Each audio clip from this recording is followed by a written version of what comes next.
Good morning, guys. So, I was sitting up in my Rorqual and I was wondering, you know what? I haven't made an EVE video in a while. I haven't made something that speaks to the EVE community in like 6 months. So, you know what? That's what I'm going to do today. Today, I'm going to share my knowledge on how to not get griefed in EVE Online.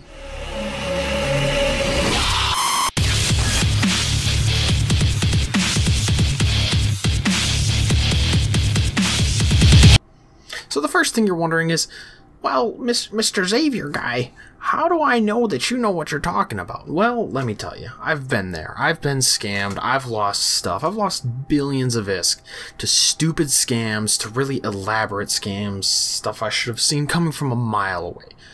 I've been an idiot, but now I've seen it.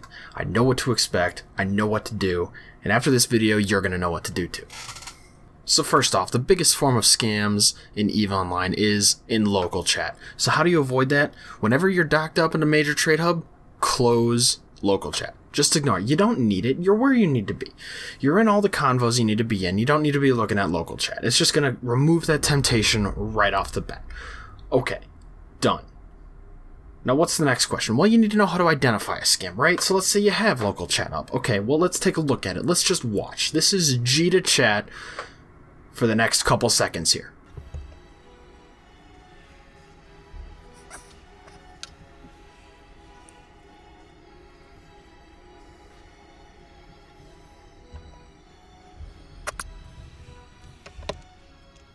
Alright, now you probably saw quite a few of the good ones there, but let's go over some of the most popular ones.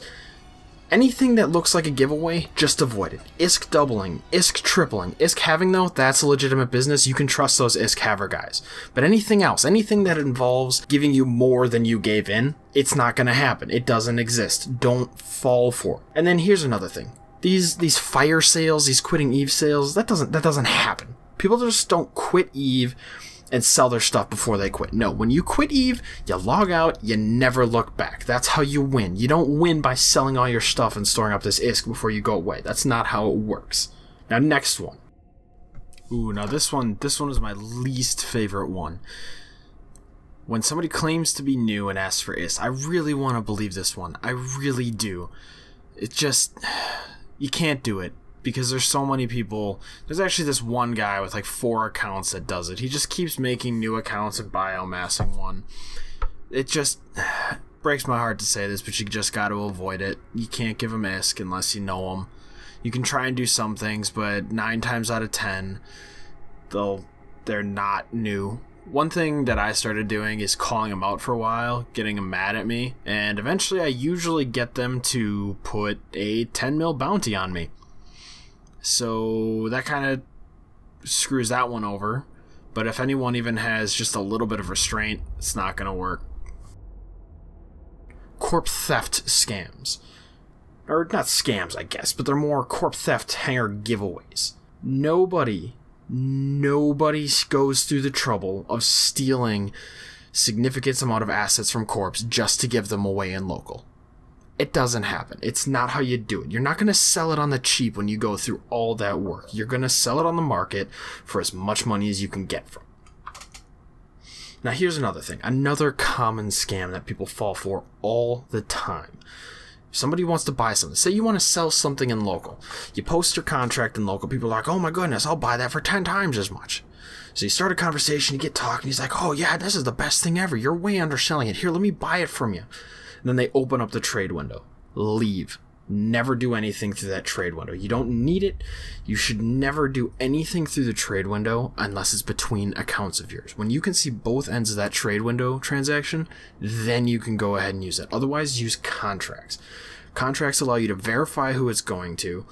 It forces them to pay to get the stuff that they want from you, and you get to set up the terms. They don't get to dictate the terms. They get to decide whether they accept it or not. It just takes a couple extra seconds for 10 times the amount of security. In a trade window, somebody could agree to it and then quick change the amount, and then it gets locked out, and eventually you get desensitized and you send up 500 million worth of stuff for 500,000, and you just feel bad. Okay, here's another big one. Kill rights. Don't worry about them. You see a kill right, just ignore it. Okay? The kill rate on that ship more than covers their loss if you even kill them. Usually you won't kill them, or they have friends right by so that they can just kill you. Now, if they're sitting on the undock flashing suspect, also ignore it. Just leave it. Unless you can one-shot them, which you can't, by the way. They will dock up and reship while you have an aggression timer and can't dock. And usually they'll have a friend there bumping you. Now here's another situation that I almost got on. I actually heard this one, and I didn't even fall for it. So I got smart. Someone in local calls for help, says, "Oh my goodness, this guy's tackling me. Come here, I just need you to web me away. Here, join my fleet." No, don't. Don't. When you go there, you join his fleet. The tackler is going to be in that fleet as well, and they can both immediately aggress you and kill you. Well, what if I don't join that fleet? Well, he'll trick you into either getting yourself concorded, or you'll end up sending yourself flashy and he'll kill you. Just ignore those. Just don't even worry about it. It's not your problem. Now, what about this? This is a weird one. This one I never thought would happen. What if you get a random fleet invite? And this kind of goes in with the other one, but never accept it. I once saw a Nyx pilot sitting in a pause accept a fleet invite from us. Now, we weren't in his corp, we weren't in his alliance, we were actually red to his alliance. Accepted the fleet invite, we fleet warped him out of his pause and killed him. That should never happen. That should never, ever happen. Don't accept a fleet invite from somebody you don't know. In fact, always join the fleets. Don't let yourself get invited by somebody you don't know. Just join the fleet. It should be public anyways. Or at least should allow you to request access. Now here's another one. Never accept duels. Just don't accept legal duels unless you know the person on the other end. Unless you've interacted with this person more than 3 times. Never accept this duel. Because odds are they either have neutral logi or there's some other trick. There's always another trick. Nobody's ever just... Okay, I should say 90% of the time, it's not a legitimate duel. And even at that rate, don't risk it. Just don't accept a duel. Just don't. You're going to lose. And here's another one. This is one that I actually fell for recently, which I should have seen coming. This one was a work of art, and you can ask me about it if you want to. If someone tells you that you need to pay to get into a corp, leave and never look back. Just close the conversation, block them, never talk to them again. Don't even say why you're leaving, just leave. Because they'll try and talk you back into it and say that you're crazy. No self-respecting corp would ever ask you to pay to get in. It's just not going to happen. And even if one does, and they legitimately mean it, you'll find another group that doesn't ask for it and is way better of a fit for you. Just don't worry about it, okay? A lot of this is just ignore people you don't know. You may have picked up on that. But let's talk about another one. Let's say you're a freighter in Udema, okay?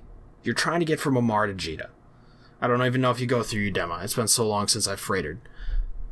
Let's say you do that, and then a Macarial starts bumping you. Somebody starts bumping you, and after a while they say, "Hey, pay this much, we'll let you go." It's a scam. Don't worry about it. Just ignore it. Make your peace with the lost assets that you have on you, because you're losing them. Whether you pay or not, you're losing them. If you pay, they're just going to kill you anyways. Even if they try and convince you that there's a mechanic in HiSec where, no, if you pay us, we can't kill you. We can't do it. No, that mechanic doesn't exist. They can still kill you just like everyone else. HiSec is not safe. It really isn't. It's probably the most dangerous space in the game, if I'm being entirely honest. But now, I hope you guys learned something from this. I hope you guys took away that, hey, just don't trust people you don't know. And for, you know what, here's a new one. Here's another one. I'm going to throw this in. The number one way that you won't get scammed in this game, okay? Or you will reduce your risk significantly of being scammed, is I want you... In every situation, I want you to think of all the ways you could scam somebody else. Just come up with as many ways as you can. Think about it. Just how many ways could you get away with scamming somebody that you know, that you don't know, on any given day? Now, here's what I want you to do. I want you to take that, put it in the forefront of your mind, and don't